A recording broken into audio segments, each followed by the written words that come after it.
मंगलम कोसलेन्द्राय महनीय गुणाब्धये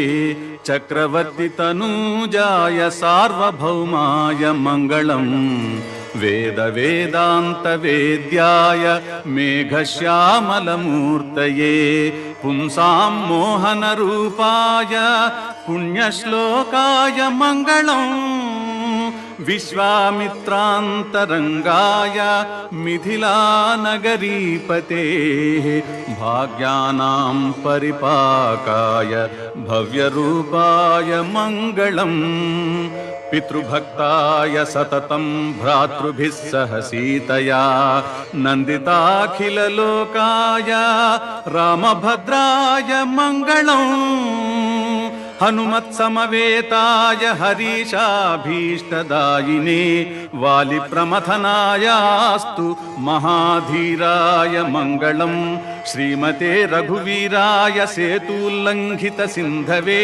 जितराक्षसराजाय रणधीराय मंगलम् ब्रह्मादिदेवसेव्याय ब्रह्मण्याय महात्मने जानकी प्राणनाथाय रघुनाथाय मंगलम् रम्यजामातृमुनिना मंगलाशासनं कृतं त्रैलोक्याधिपति श्रीमान् करोतु मंगलं सदा इति श्री वरवर मुनिस्वामी कृत श्रीराम मंगलाशासनं संपूर्णम्। ब्रह्मा रुद्रः कुमारो हरिवरुण यमाः वह्निरिन्द्रः कुबेरश्चन्द्रादित्यौ सरस्वत्युदधियुगनगाः